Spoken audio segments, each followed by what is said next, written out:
नमस्कार। रिसेंटली आप सब लोगों ने सुना होगा कि एक बहुत ही इंटरेस्टिंग न्यूज सामने आई है।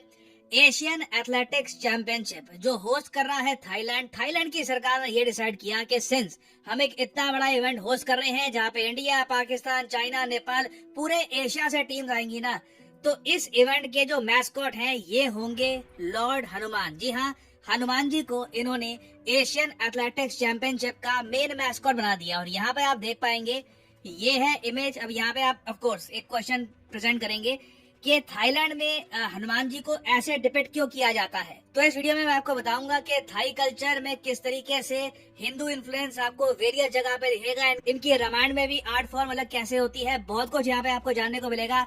मगर आगे बढ़ने से पहले आपसे एक क्वेश्चन पूछूंगा। क्वेश्चन ये है कि जेंस स्टोलनबर्ग, ये नाम फिर से बहुत ही ज्यादा न्यूज में है।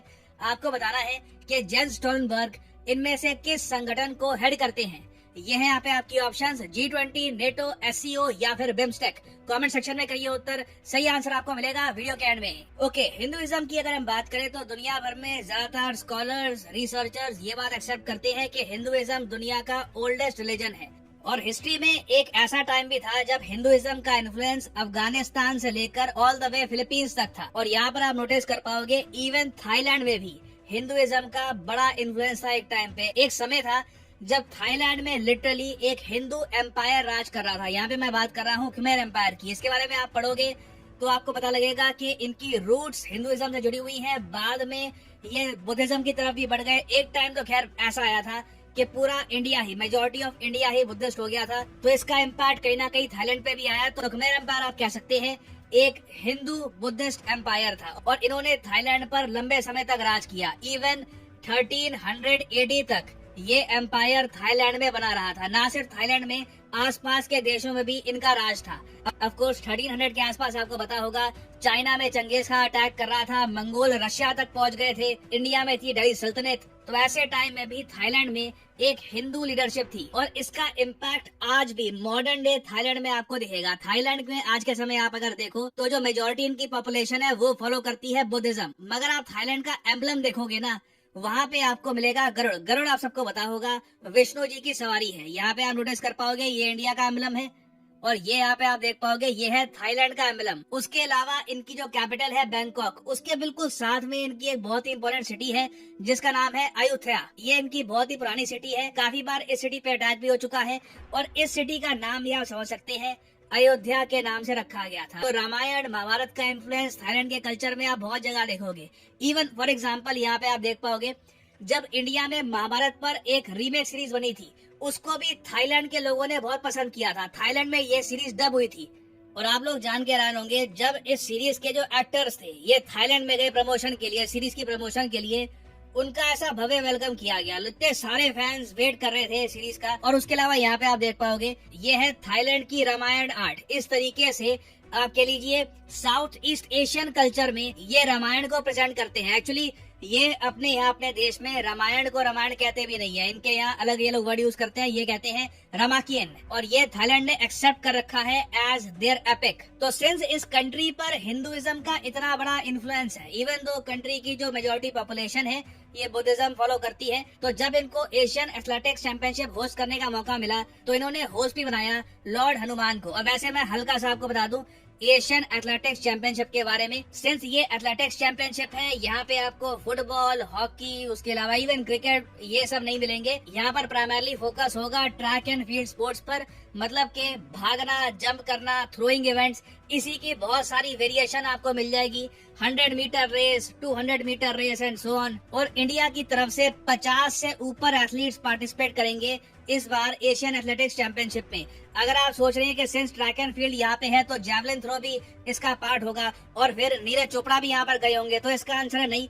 नीरज चोपड़ा प्रिपरेशन कर रहे हैं वर्ल्ड एथलेटिक्स चैंपियनशिप के लिए, तो इनकी ट्रेनिंग चल रही है, तो इसलिए एशियन एथलेटिक्स चैंपियनशिप में ये पार्टिसिपेट नहीं कर पाएंगे। और हिस्टोरिकली आप देखो ना तो एशियन एथलेटिक्स चैंपियनशिप में इंडिया की परफॉर्मेंस बहुत खराब नहीं है, बहुत अच्छी भी नहीं है, मगर नॉट बैड। यहाँ पे आप देख पाओगे सबसे ज्यादा मेडल यहाँ पर जीते हैं चाइना ने, 656 मेडल अकेले चाइना ने जीते हैं। और फिर नंबर 2 पे जापान है, नंबर 3 है इंडिया पे, टोटल 327 मेडल्स हम लोग जीत चुके हैं। और फिर बाकी देश यहाँ पे आपको मिलेंगे। पाकिस्तान बहुत नीचे है लिस्ट में, मैं वो दिखाना नहीं चाहता, पॉइंटलेस है ना। अब मैं आपको दिखाता हूँ कि एशियन एथलेटिक्स चैंपियनशिप की वेबसाइट में इन्होंने लॉर्ड हनुमान के बारे में क्या बात लिखी है। अब इधर यहाँ पे आप देख पाओगे, ये है एशियन एथलेटिक्स चैंपियनशिप की मेन वेबसाइट। यहाँ पे सारी जानकारी दे रखी है कि कौन स्पॉन्सर्स है, यहाँ पर कौन कौन पार्टिसिपेट कर रहा है। और अलग से यहाँ पे इन्होंने बताया है कि लॉर्ड हनुमान इनके लोगो में आपको दिखेंगे और इनके मैस्कॉट भी लॉर्ड हनुमान ही है। यहाँ पे आप देख पाओगे, ये कह रहे हैं Hanuman the emblem of the competition is a symbol of agility, strength and senses. ये यहाँ पे इन्होंने बात लिखी है। आगे और एक्सप्लेन किया है कि Hanuman is one of the main characters of Hinduism's great epics. Hanuman is regarded to be the spiritual son of the wind god. Properly Hanuman ji की जो हिस्ट्री है, इनको पवन पुत्र क्यों कहा जाता है, ये यहाँ पर समझाया हुआ है। आगे लिखते हैं, as Hanuman exhibits extraordinary abilities in Ram service throughout the adventure including speed, strength, courage and wisdom, the friendship between the two develops and deepens, proving ultimately that Hanuman's greatest ability is in fact his staunch loyalty and devotion। तो बहुत ही सुंदर शब्दों में इन्होंने ये बताया है कि हनुमान जी में बहुत सी एबिलिटीज थी, बहुत ज्यादा फास्ट थे, स्ट्रेंथ उनमें बहुत ज्यादा थी, बहादुर थे, करेज, विजडम वगैरह इनमें सब चीजें थी। मगर इनकी सबसे ग्रेटेस्ट एबिलिटी थी कि ये लॉयल थे और डिवोशन था इनका प्रॉपर लॉर्ड राम के प्रति। तो बहुत ही ब्यूटीफुल वर्ड्स यूज किए गए हैं। और आगे ये भी ऐड किया कि जो एशियन एथलेटिक्स चैंपियनशिप का लोगो है ना, ये इंडिकेट करता है अपने पार्टिसिपेटिंग एथलीट्स को कि skill, team work, dedication, sportsmanship, ये सब एबिलिटीज अपने अंदर भी लाओ। तो लिटरली ये कह रहे हैं कि जो एथलीट्स हैं, पार्टिसिपेटिंग एथलीट्स, ये बहुत कुछ सीख सकते हैं लॉर्ड हनुमान से। नाउ इंडिया में देखिए, कई लोग सवाल ये उठा रहे हैं कि अगर थाईलैंड ये सब कर सकता है, वो प्राउडली अपने कल्चर, अपनी हिस्ट्री को सेलिब्रेट कर सकते हैं, तो हम लोग इंडिया में ऐसा क्यों नहीं करते।